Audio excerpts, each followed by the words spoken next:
မောင်ရင်တို့ကိုသိအောင်အဖပြောရလိမ့်မယ်ဒီမြင်းတွေဟာတာမန်မြင်းမဟုတ်ဘူးကွယ်ဒန္တာကြီးလားဥကပေါက်တဲ့မြင်းတွေကွယ်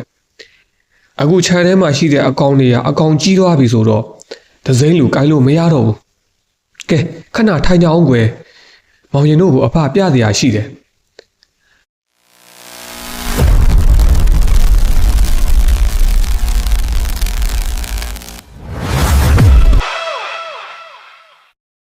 တခါတော့ကမြင်းတွေကိုအားကိုအားထားပြုကာမြင်းပြိုင်ပွဲများပြုလုပ်ကြပြီးတော့တိုင်းပြည်တစ်ခုနဲ့တစ်ခုဂုံတက်စေကာမြင်းကောင်းရတနာပိုင်ဆိုင်တဲ့တိုင်းပြည်ဆိုရင်ကြံတဲ့တိုင်းပြည်တွေကလည်းအားကြရတဲ့ခေတ်တစ်ခေတ်ရှိခဲ့ဘူးပါတယ်မြင်းကောင်းရတနာပိုင်ဆိုင်တဲ့အိမ်ကိုဘယင်ကိုတော်တိုင်းစုတော်တွေပေးပြီးတော့တူကောင်းပြုတဲ့ခေတ်ဆိုတော့မြင်းကောင်းရတနာဟာလည်းအင်မတန်မှရှားပါလွန်းလာပါတယ်တနေ့မှာတော့လူလေသားဖနှစ်ယောက်ကမြင်းမွေးပြီးစီးပွားရှာဖို့အကြံတစ်ခုရသွားတော့တာပေါ့အဖေသားတို့ပတ်စံများများမကုန်မဲ့ချမ်းသာအောင်အကောင်းဆုံးမြင်းရဲ့မျိုးဆက်ကိုသာရအောင်ဝယ်ကြမယ်အဖေရငါသားမင်းတော်တယ်ကွာနာမည်ရနေတဲ့မြင်းတစ်ကောင်ကိုဝယ်ရင်အဖေတို့ပတ်စံအများကြီးကုန်လိမ့်မယ်ကွာပြီးတော့ပိုင်ရှင်ကလည်းရောင်းချင်မှရောင်းလိမ့်မယ်သားပေါက်လေးတစ်ကောင်လောက်ကိုအချောင်ရှာဝယ်ပြီးတော့အချိန်ပေးလိုက်ရင်တေးကြတယ်ကွာအဖေတို့တွေရွှေပဲဟုတ်တယ်ဖေအစာကျွေးပြီးတော့ပြစ်ထားလိုက်ရုံပဲတာဖနှစ်ယောက်ကတစ်ချိန်မှာအကောင်းဆုံးမြင်းတစ်ကောင်ကိုဘယင်တိအောင်အများသူငါရှေ့မှာချပြပြီးတော့ငွေရှာပေါက်ကိုဖန်တီးဖို့ပေါ်ချောင်ကောင်းမြင်းတစ်ကောင်ရှာတော့တာပေါ့ဒီလိုနဲ့တာဖနှစ်ယောက်သားမြင်းကောင်းရတနာမကြာခဏထွက်ပေါ်လေးရှိတဲ့တိုင်းပြည်ရဲ့အစွန်ဖျားကြေးရွာလေးတွေရွာကိုရောက်လာခဲ့ပါတော့တယ်ရွာသွန်ချမ်းကျဲတစ်ခုမှာမြင်းတွေကိုအစာကျွေးနေတဲ့လူငယ်အချို့နဲ့အဖိုးအကိုမြင်တော့လူလေသားဖနှစ်ယောက်ကလည်း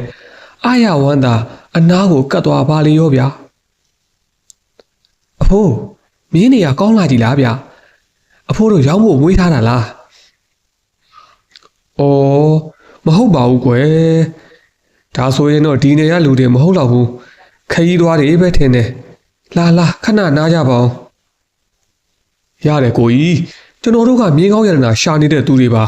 အကိုကြီးမြင်းတွေထဲမှာမြင်းကောင်းရတနာပါလားဗျဟောပါရာမသိပ်ပါတဘောဗျာဘရင်နန်းတော်ကနေအနားယူထားတဲ့မြင်းကောင်းရတနာတွေနဲ့စစ်ပွဲမှာစွမ်းစွမ်းတမန်တိုက်ပြီးတော့အနားရထားတဲ့မြင်းတွေကိုအဖိုးတို့ကပြုစုဆောင်းရှောက်နေရတာကွအဖိုးအိုရဲ့စကားကြောင့်လူလေသားဖနှစ်ယောက်ကလည်းအာရဝမ်းသာပျော်ရွှင်သွားတော့တာပေါ့ဟာဒါဆိုအကိုကြီးကျွန်တော်တို့တကောင်တလေရောင်းပါလားဗျဟုတ်တယ်ဖိုးရောင်းပါနော်သိခံကြပါကွယ်ဒါတွေကရောင်းကုန်မဟုတ်ပါဘူးဘယ်ရင်ရဲ့ခွင့်ပြုချက်မရရင်ဘာမှလုပ်လို့မရတဲ့ရတနာတွေဖြစ်တယ်မောင်ရင်တို့ဟာအဖကလည်းခိုးရောင်းပေါ့တကောင်ကိုတဲကားတရားပေးမယ်ဗျဘယ်လိုလဲအဖလည်းအဆင်ပြေကျွန်တော်တို့လည်းအဆင်ပြေတာပေါ့အဖိုးအိုကလည်းတားဖနှစ်ယောက်ရဲ့စကားအသွားလာနဲ့ပုံစံတွေကိုကြည့်ပြီးတော့လူကောင်းမဟုတ်တော့ဘူးဆိုတာသတိထားမိသွားပြီဒီလူတွေဟာနောက်ဆုံးမှာလွယ်နဲ့မရရင်ခိုးတော့မှာဆိုတာကိုသဘောပေါက်ပြီးတော့မောင်ရင်တို့ကိုသိအောင်အဖပြောရလိမ့်မယ်ဒီမြင်းတွေဟာတာမန်မြင်းမဟုတ်ဘူးကွယ်ဒန္တာကြီးလားဥကပေါက်တဲ့မြင်းတွေကွယ်အခုခြံထဲမှာရှိတဲ့အကောင်တွေကအကောင်ကြီးသွားပြီဆိုတော့ဒဇိမ့်လူကိုင်းလို့မရတော့ဘူးကဲခဏထိုင်ကြအောင်ကွယ်မောင်ရင်တို့ကိုအဖပြစရာရှိတယ်ထို့သောဆိုကအဖိုးအိုကမြင်းစာကျွေးနေတဲ့လူငယ်တယောက်ကိုခေါ်ပြီးတော့မြင်းတွေထားတဲ့မြင်းတင်းငုတ်ထဲကိုဝင်သွားတော့တာပေါ့တခဏကြာမှပဲကြီးမားလာတဲ့ကြောက်ဖျုံသီးကြီးတစ်လုံးကိုအဖိုးအိုကမလာပါလေရောဗျာကဲကြီးကြပါဦးဒါဟာဒန္တာကြီးလားမြင်းဥပဲ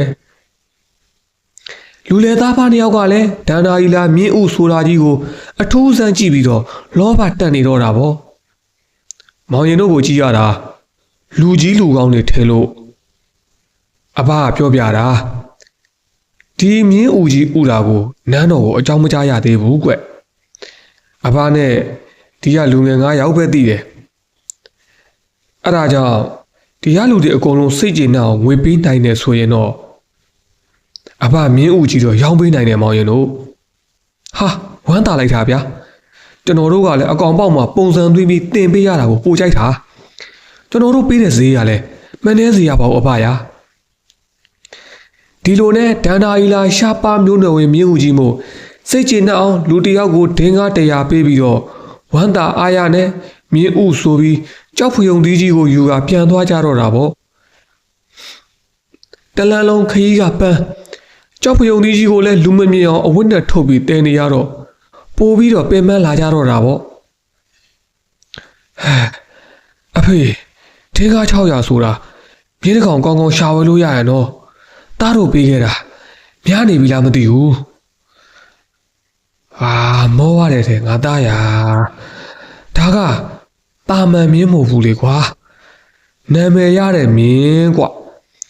ဒန္တာကြီးလာမြင်းမျိုးဆိုတာအဖေတို့ကန်ထူးလို့ရတာကွာတာဖာ2ယောက်သားသဘောကျသွားရဲမောရင်းနဲ့တောင်တက်လန်းလေးအတိုင်းခရီးဆက်လာခဲ့ပါတယ်တနေရာရောက်မှာတော့အဝတ်နဲ့ထုတ်ထားတဲ့ကြောက်ဖျုံသီးကြီးကခြိထားတဲ့ကြိုးတွေပြေးပြီးတော့တောင်ဆောင်လေးအတိုင်းပြုတ်ကြကလိမ့်စင်သွားပါလေရောဗျာဖြစ်ချင်တော့ခြုံပုတ်ထဲကိုကြောက်ဖျုံသီးကဝင်သွားတဲ့အခါမှာခြုံထဲမှာအိတ်နေတဲ့တောယုံတစ်ကောင်ကလည်းလန့်ဖြန့်ပြီးတော့ထွက်ပြေးတော့တာပေါ့ဟာဟိုမအဖေမြင်းပေါက်လေးပြေးပြီဒီလိုနဲ့တားဖာ2ယောက်တောယုံတစ်ကောင်နောက်ကိုတဲကြီးမဲကြီးလိုက်ကြတော့တာပေါ့လင်မြန်လွန်းလာတဲ့ယုံရဲ့အပြေးကြောင့်ဘလို့မှလည်းလိုက်လို့မမီဖြစ်နေခဲ့ပါတော့တယ်ဟာတွားပါပြီကွာဘလို့လောက်ကြမလို့အခုတော့ရှိစုမဲစုရောင်းတာလဲကုန်ပြီမြင်းကလည်းမရဒုက္ခပါပဲကွာဖေးရဒန္တာကြီးမြင်းဘောက်ကိုမြင်လိုက်ရတယ်မဟုတ်လားအဲ့ဒါအမျက်ပဲလေအဖေကသားတို့တိပါကြီးပဲဒီလိုမြင်းကိုဒီနေရာမှာဝယ်လို့ရတယ်ဆိုတာအဖေနှမျောတဲ့သားရဒါပေမဲ့ဒါကတကယ်ဒန္တာကြီးလာမြင်းဆိုတာသိကြတယ်ငါသားရအခုမှဦးကပေါက်ယုံရှိသေးပြေးချက်ကတော့လန်ထွက်နေတာပဲကွာမထူးဘူးငါသားအိမ်ပြန်ရောက်ရင်အိမ်ရောက်ပြီးတော့နောက်တအုပ်ဝယ်ဖို့စူးစမ်းကြည့်တာပေါ့ကွာတားဖာ2ယောက်သားနောက်တစ်ခေါက်ဝယ်ဖို့မတွန်းဆုတ်တော့ဘဲနဲ့အကောင်ပေါက်တောင်တလောက်ပြေးရင်အကောင်ကြီးရင်အာဇာနီမြင့်ဖြစ်ပြီးဆိုတာတားဖာ2ယောက်လုံးကအသေးအချာတိနေပြီမို့ဝမ်းသာမဆုံးနဲ့တပြုံးပြုံးရှိနေပါတော့တယ်ခမညာ